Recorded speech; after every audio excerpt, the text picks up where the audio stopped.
Well, welcome to the 700 Club. Hezbollah tried to kill Israeli Prime Minister Benjamin Netanyahu this weekend.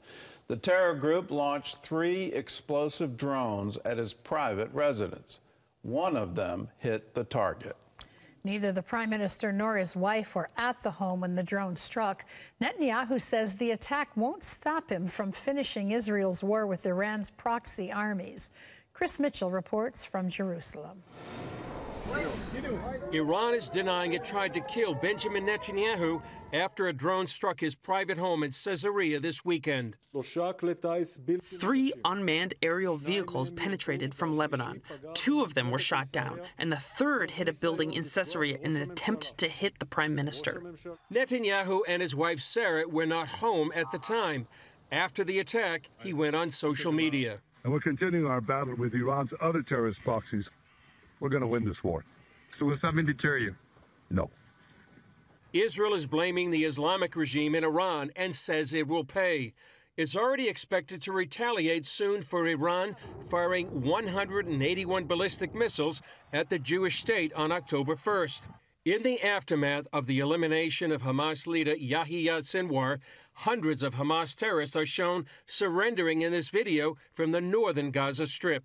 Israel sent thousands of leaflets encouraging Hamas terrorists to surrender, and the former CEO of SodaStream offered $100,000 and safe passage to anyone releasing a live hostage.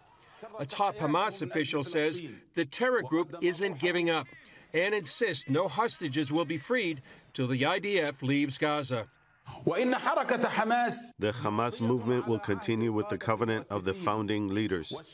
That covenant, outlined in the Hamas charter, calls for exterminating all Jews in Israel and wiping out their nation. He said Hamas will keep trying to commit mass slaughters like October 7th. Meanwhile, in Lebanon, the IDF is pummeling Hezbollah infrastructure, training bases, tunnels, and says it won't stop. So far, more than 1,500 Hezbollah operatives have been eliminated. We are not stopping. We are at war and attacking all the places that Hezbollah uses for terrorism. Overnight, the IDF targeted Hezbollah financial institutions to rob the terror group of its economic oxygen. In the U.S., presidential candidate Kamala Harris is rejecting the claim. She believes the IDF is committing genocide in Gaza. During a campaign stop, she responded to a pro-Palestinian protester who accused the administration of not speaking about genocide. She said, "What he is talking about, it's real, and I respect his voice." Former Israeli Ambassador Michael Oren called what Harris said a very dangerous precedent and was the first time that the White House has been linked to a libel that threatens Israel's legitimacy. Chris Mitchell, CBN News, Jerusalem. Well, you look at this and you shake your head. How in the world could you ever say that? How could any leader of America say that Israel is committing genocide in Gaza? It's not. It's quite clear. Even if you accept the Gaza Ministry of Health numbers, it's just not sufficient to rise to this level of genocide that you're trying to wipe out a people group. If anything, they're trying to protect the citizens there. What army drops leaflets saying, "Flee, we're getting ready to attack this area"? What army goes out of its way to make sure that in every single strike and all that it's doing is trying to make sure that no civilians are there? And when you look at what Hamas has done using civilians as human shields, intentionally putting their headquarters near hospitals, inside of schools, inside of UNRWA headquarters, you go, well, how in the world can you come to the conclusion that this is some kind of genocide? The genocide is all on the other side. And to hear a current leader of Hamas say, we adhere to the original charter, and in that original charter it says we are dedicated to wiping out Israel and killing every single Jew. Well, that's where the genocide is. It's not in Israel, it's in Gaza, and it's in Hamas, and that is what has started this war. We have to stand with Israel. That's the right place to stand. And for any politician, any member of any administration to entertain the notice that somehow or other the other side has a valid point, no, it's all their propaganda. And it's absolutely stunning to me that it would be acknowledged as somehow there's some truth to it. No. They have consistently resisted the Israeli state, going all the way back to the League of Nations and the San Remo resolution. Instead of coming to peace, instead of recognizing along with the international community that the Jewish people have a right to self-existence and self-preservation, and they have that right in their ancestral homeland, instead of doing that, they've been waging war again and again and again. They call it jihad, and they view it as a moral, religious obligation to wipe Israel off the map. We need to stand with Israel. She needs it more than ever. Well, in other news, with just over 2 weeks until Election Day, and I will shout hallelujah when this thing is finally over, the presidential candidates were stumping through swing states this weekend. John Jessup has more on that story from our CBN News Bureau in Washington. John? That's right, Gordon. Vice President Kamala Harris spoke Sunday at a Georgia church, but her earlier comments to some Christian protesters at a Wisconsin rally caused a stir. Meanwhile, former President Trump used profane language to describe Harris in Pennsylvania. CBN's Brody Carter reports on the events of the campaign trail. Nearly 15 million early voting and absentee ballots have already been cast. And with 15 days to go, faith communities are a key target for victory. And let us remember that while weeping may endure for a night,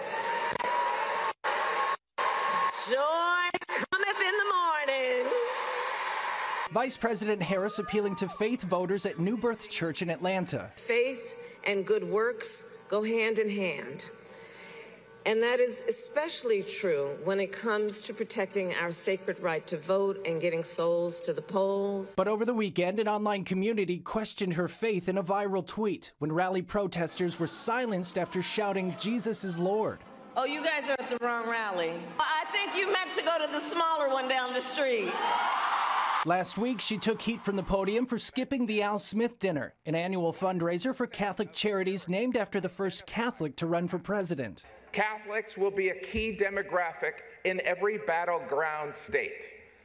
I'm sorry, why is Vice President Harris not here? Former President Donald Trump campaigning in Pennsylvania this weekend, using vulgar language in his reference to the vice president. We can't stand you, you're a vice president. He also campaigned at a McDonald's, where he served French fries and said Harris's claim of once having worked at McDonald's is not true. Look, I don't like it. I don't like the profanity. I don't like personal attacks. I don't like any of that stuff. But nothing new, and nothing that's going to move the dial when it comes to this election right now. It's an outrageous statement by Donald Trump. Okay, must be a Friday night, right? On ABC's This Week, New Hampshire Governor Chris Sununu says Trump's foul language is nothing new. He also defended Trump's comments, saying the military should be used against America's, quote, internal enemies. I don't think he's going to go and weaponize. He didn't do it the first term. He's not going to necessarily do it this term. But he's making a point that we want leaders that are fighters and stand up for their fellow Americans. This week, Harris will team up with the Obamas in key swing states, while Trump heads to North Carolina to view the damage by Hurricane Helene. Brody Carter, CBN News. All right, thank you, Brody. Well, in North Carolina, more than 50 people are still missing after the flooding from Hurricane Helene. Hundreds of roads are closed and dozens of bridges need to be replaced, making delivery or aid delivery difficult. International teams from CBN's Operation Blessing are still scouring out-of-the-way places to help people in need. As they drove down one road, Dina Fortune flagged them down and asked if they were delivering supplies. Dina is a widow who lives alone in the mountains 13 miles from the nearest town. She was happy to learn the team had many of the items she needed. They followed her home, bringing a food box, hygiene kit, solar lamp, and a water filter. It means a lot to me that you are a blessing. You brought me some food, which I was needing. That was what I was going after, and water that I don't have to carry. That helps me out tremendously. You have no idea. That really helps me out, because that was getting to me carrying that water from the creek up here for my bathrooms and stuff. And It's been a blessing to me. Dina said she'd been feeling down, but also added that the Operation Blessing team that was sent by God helped to make her day. Gordon? Well, if you want to be a part of that relief effort, we're going to the remote areas in North Carolina to make sure that people have enough food, have enough water, and know that we care for them.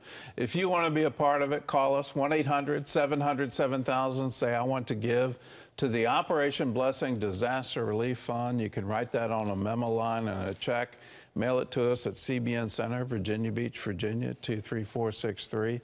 You can call. You can go to cbn.com. There's a place on the website. You can designate your gift. Or you can text OBDR to 71777. Either way, do it right now. 1-800-700-7000.